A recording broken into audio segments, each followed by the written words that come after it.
আসসালামু আলাইকুম ওরহমতুল্লাহি তাআলা ওয়া বারাকাতুহু।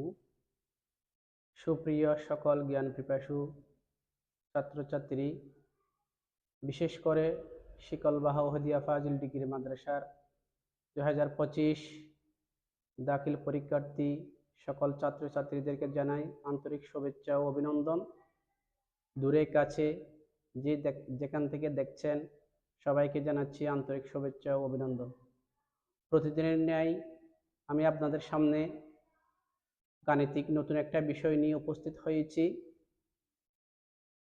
সেই গাণিতিক বিষয় নিয়ে আলোচনা করার পূর্বে সর্বপ্রথম মহান আল্লাহ রাব্বুল আলামিনের দরবারে লাখ কোটি গুণ শুকর আদায় করছি যে মহান আল্লাহ রাব্বুল আলামিন আমাকে সুস্থ সবল রেখে প্রতিদিনের ন্যায় আপনাদের সামনে কিছু গাণিতিক সমস্যা নিয়ে কথা বলার তৌফিক দান করেছেন। সাথে সাথে লক্ষ কোটি গুণ দরুদে সালাম পেশ করছি মুহাম্মদ মুস্তাফা সাল্লাল্লাহু তাআলা আলাইহি ওয়াসাল্লামের রূহ মুবারকের উপর। আমি আপনাদের সামনে আজকে আলোচনা করব আমাদের যেই 8 নাম্বারের কমন ছিল তার মধ্যে আমরা 3টি অপশন মধ্যক নির্ণয়, প্রচুরক নির্ণয়, গাণিতিক গড় নির্ণয় আমরা শেষ করেছি। আমরা এখন গ্রাফের অঙ্ক করব। তার মধ্যে আমি 3টে অপশন রেখেছিলাম। একটি হচ্ছে আয়তলেখ, আরেকটি হচ্ছে বহুভুজ, আরেকটি হচ্ছে অজীব রেখা। তার মধ্যে এই 3টি বিষয়ের মধ্যে যে কোনো একটা বিষয় 4 নাম্বারের জন্য 100% আমি আপনাদের জন্য কমন দিয়েছিলাম। তার মধ্যে থেকে আমি যে কোনো একটা অপশন নিয়ে আজকে আলোচনা করব। সেই অপশনটা হচ্ছে আয়তলেখ। সেই আয়তলেখ নিয়ে আমি আপনাদের সামনে বিস্তারিত আলোচনা করব। এই 3টা বিষয়ের মধ্যে থেকে যে কোনো একটা বিষয় 4 নাম্বারের জন্য চূড়ান্ত ফাইনাল পরীক্ষার মধ্যে অবশ্যই আসবে, সে কথাই আমি আগেই আপনাদের সামনে ব্যক্ত করেছিলাম। আমরা আলোচনায় চলে যাচ্ছি।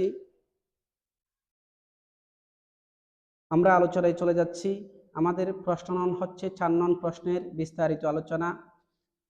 সেই 4 নং প্রশ্ন হচ্ছে আমাদের আয়তলেখ। আমরা 4 নং প্রশ্ন নিয়ে আজকে আলোচনা করব। আমি এখানে লিখেছি আমরা 4 নং প্রশ্নের জন্য 1 নং ছক ব্যবহার করব। আমরা যেই ছক প্রথমে আমরা ব্যবহার করেছিলাম সেই ছকটি আমরা প্রতিটা এখানে গাণিতিক সমস্যার ক্ষেত্রে আমরা ব্যবহার করতেছি। সেই হিসাবে এই আয়তলেখের মধ্যে আমি সেই ছকটা ব্যবহার করব। তাহলে আমি ছকটা এখানে লিখেছি। প্রথম যেই ছক আমি ব্যবহার করেছিলাম সেই ছকটাই আমি এখানে এঁকেছি। আঁকার পর আমি এখানে একটা নতুন জিনিস লিখেছি যা এখানে আয়তলেখের জন্য প্রযোজ্য। সেটা হচ্ছে অবিচ্ছিন্ন মান।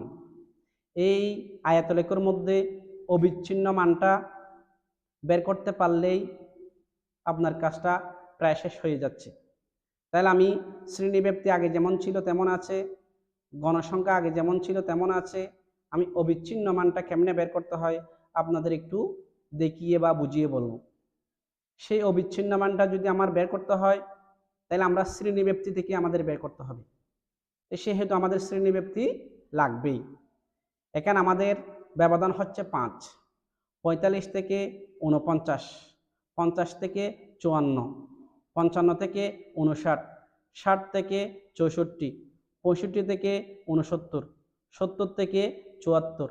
এই আমাদের এই যে শ্রেণীব্যাপ্তি আছে সেই শ্রেণীব্যাপ্তি থেকে আমরা অবিচ্ছিন্ন মানটা বের করব। অবিচ্ছিন্ন মান হচ্ছে যা বাস্তবসম্মত, যা বাস্তব ক্ষেত্রে পাওয়া যায়, যা গণনার যোগ্য, যা মূল সংখ্যার ভিতরে আছে, সেটাকে বলা হয় অবিচ্ছিন্ন। তাহলে এই অবিচ্ছিন্ন মানটা আমরা শ্রেণীব্যাপ্তি থেকে বের করব। আমাদের এখানে 45 আছে, এখানে 49 আছে। তাহলে 45 থেকে আমি হাফ কমিয়ে দেব। হাফ কমাইলে কত হয়? 44.5। যা আমি হাফ কমিয়েছি, এখানে 0.5 মানে হচ্ছে 0.5 মানে হচ্ছে হাফ। আমি 45 থেকে হাফ কমাইলে আমারটা হচ্ছে 44.5। যেই হাফ আমি কমিয়েছি সেই হাফটা আমি 49-এর সাথে যোগ করে দিব। তাইলে এদিক থেকে হাফ কমিয়েছি, সেটা 49-এর সাথে হাফ যোগ করে দিয়েছি। তাহলে 44.5, 49.5। 45 থেকে হাফ কমিয়েছি, 49 সাথে সাথে হাফ বাড়িয়ে দিয়েছি, প্রত্যেকটা অবিচ্ছিন্ন মান আমরা ওভাবে বের করব। তাহলে 44.5 এটা হয় হাফ বাড়িয়ে দিলে 49.5। এখন আমরা একটা বের করতে পারলেই বাকিগুলো একদম ইজি। সেই টেকনিকটা আমি আপনাদের শিখিয়ে দিচ্ছি। আমাদের এখানে এটা হচ্ছে 49.5, সেটা সর্বশেষ যেটা সেটা আমরা এই পাশে লিখব।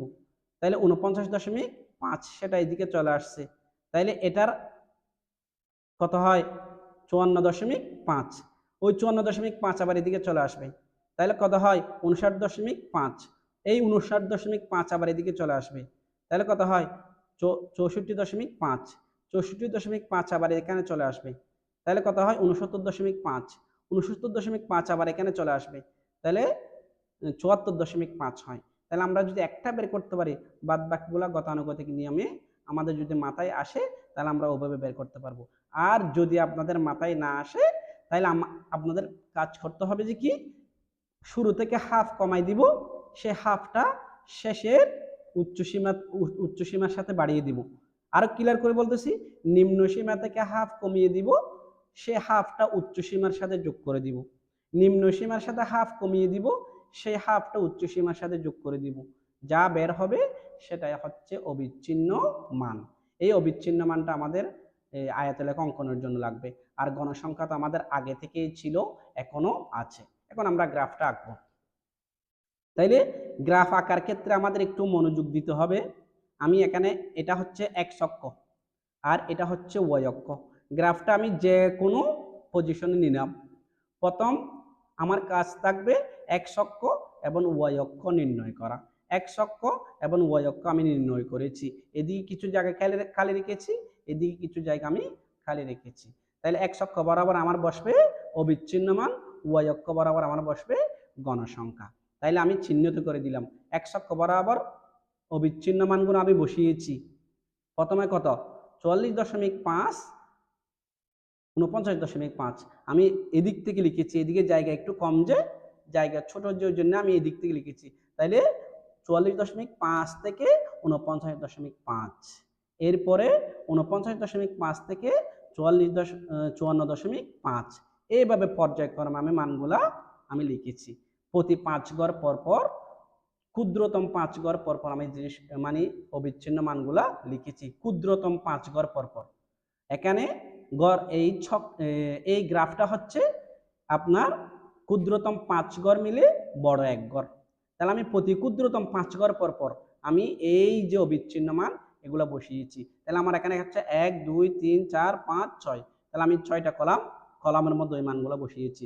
1 2 3 4 5, 1 2 3 4 5 6, আমি 6টি কলামের মধ্যে অবিচ্ছিন্ন মানগুলো বসিয়েছি। এখন ওয়াই অক্ষ বরাবর আমার গণসংখ্যা বসবে। তাহলে আমি প্রতি ক্ষুদ্রতম 5 ঘর মিলে মিলে 5 ব্যবধান লিখে কতগুলো সংখ্যা লিখেছি, 5 10 15 20 25। এখানে এই সংখ্যাগুলোর কোনো কাজ নেই, আমরা ধারাবাহিকতা বজায় রাখার জন্য এই সংখ্যাগুলো লিখেছি, আপনারা না লিখলেও কোনো সমস্যা নেই। তাহলে আমরা এখন গ্রাফটা আঁকবো। অবিচ্ছিন্ন মানটা আমি বসিয়েছি, এখন আমার গণসংখ্যা বসানোর পালা। আমি গণসংখ্যা কেমনে বসাবো? তাহলে আমাদের প্রথম অবিচ্ছিন্ন মানের ক্ষেত্রে গণসংখ্যা হচ্ছে 1, তাহলে আমি একটি গড় বরাট করেছি। এরপরে গণসংখ্যা 3, আমি 3 গড় বরাট করেছি, ছোট 3 গড়। এরপরে আমার ছোট গণসংখ্যা হচ্ছে 11, আমি ছোট 11টি গড় বরাট করেছি এদিক থেকে গুনে গুনে। এরপর আমার গণসংখ্যা হচ্ছে 22, আমি 22টি গড় বরাট করেছি। এরপর আমার গণসংখ্যা হচ্ছে 7, আমি 7টি ক্ষুদ্রতম গড় বরাট করেছি। এরপর আমার গণসংখ্যা হচ্ছে 5, 5টি ক্ষুদ্রতম গড় আমি বরাট করেছি। এখন আমার প্রশ্ন আপনাদের কাছে, এই যে ডট ডট দিয়ে আমি খালি রেখেছি কেন, এটাই হচ্ছে প্রশ্ন। তাহলে এখানে খালি রাখার পেছনে কারণ হচ্ছে আমাদের শ্রেণীব্যাপ্তি 45 থেকে 49, 45-এর আগে আপনাদের মনে করতে হবে আর অনেকগুলো কি আছে, সংখ্যা আছে। তাহলে ওই অনেকগুলো সংখ্যা আমাদের নাই বিদায় আমরা ডট ডট দিয়ে এটা কি রেখেছি, খালি রেখেছি। এটা আপনারা আরো ছোট করে রাখতে পারবেন, চাইলে আরো বড় করে রাখতে পারবেন। তাহলে কিছু অংশ ডট ডট এইভাবে দিয়ে দিয়ে রাখা মানে হচ্ছে এদিকে আমাদের শ্রেণীব্যাপ্তি আরো আছে। যদি আমাদের শ্রেণীব্যাপ্তি 0 থেকে যদি শুরু হইতো তাহলে আমরা এই ডট ডট চিহ্নটা দিয়ে খালি চিহ্নটা রাখতাম না। এখানে ডট ডট চিহ্নটা আমি কেন দিয়েছি আপনারা বুঝতে পেরেছেন হয়তো আশা করে। তাইলে আমি এখন গণসংখ্যাগুলো বসিয়ে আমি গ্রাফটা এঁকেছি, বরাট করেছি। মানে গ্রাফটা সম্পূর্ণ বরাট করার পর আমার এদিকে নিচে কতগুলো কথা লিখতে হবে। কি কথা লিখবো? আমি এখানে এই গ্রাফটা যেমনে আমি বরাট করেছি, যেমনে আমি পূর্ণ করেছি, সেই কথাটা আমি এখানে লিখবো। x অক্ষ বরাবর অবিচ্ছিন্ন মান, আমি x অক্ষ বরাবর অবিচ্ছিন্ন মান, এই অবিচ্ছিন্ন মান লিখেছি। y অক্ষ বরাবর প্রতি ক্ষুদ্রতম এক গড়কে এক একক ধরে। এখন আমার কথা হচ্ছে এখানে আমরা প্রতি ক্ষুদ্রতম এক গড়কে একক কেন ধরছি? আমরা প্রতি এক মানের জন্য একটি গড় নিয়েছি। এখানে ছাত্রছাত্রীরা অধিকাংশ ছাত্রছাত্রীরা এখানে বুঝে না, কিন্তু যারা দুর্বলেরা এক গড়ের জন্য আমি এক মান নিয়েছি। এখানে যদি আমাদের গণসংখ্যাগুলো আরো অনেক বেশি হইতো তাহলে আমরা গড়গুলো কমাইতাম, প্রতি 2 মানের জন্য এক গড় নিতাম। কারণ আমার গ্রাফটা তখন অনেক বড় হয়ে যাবে। যদি গণসংখ্যাগুলো বৃহৎ আকারের গণসংখ্যা, বেশি সংখ্যক গণসংখ্যা থাকতো, তখন আমি গড়টা কমাইতাম, প্রতি 2 মানের জন্য এক গড় লিখতাম।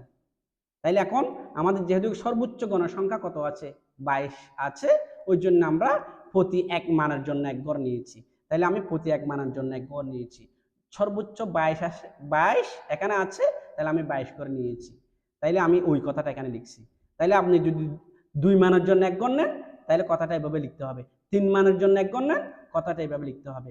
আপনি যেভাবে গ্রাফটা বরাট করবেন সেই কথাটা এখানে লিখতে হবে। আমি আবার বুঝাচ্ছি আপনাদের। x অক্ষ বরাবর অবিচ্ছিন্ন মান আমি লিখেছি। y অক্ষ বরাবর প্রতি ক্ষুদ্রতম এক গড়কে, এগুলোকে ছোট ছোট গড়গুলোকে বলা হয় ক্ষুদ্রতম গড়। ছোট 5 গড় মিলে বড় এক গড়। প্রতি ক্ষুদ্রতম এক গড়কে এক একক ধরে গণসংখ্যা বসিয়ে আয়তলেখ অঙ্কন করি। বিভিন্ন বই, পুস্তক, গাইড, বিভিন্ন ক্ষেত্রে এই কথাটা অনেক লম্বাভাবে লেখা হয়।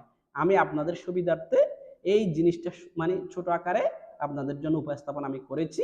আশা করি হয়তো আপনারা বুঝতে পেরেছেন। বাদ বাকি কারো কোনো সমস্যা যদি থেকে থাকে তাহলে পরবর্তীতে আমার সাথে গ্রুপের মধ্যে অথবা আপনার ইনবক্সে যোগাযোগ করে কারো কোনো প্রশ্ন যদি থেকে থাকে তাহলে প্রশ্ন করতে পারেন। যদি কোনো ভুল ত্রুটি থাকে তাও প্রশ্ন করতে পারেন।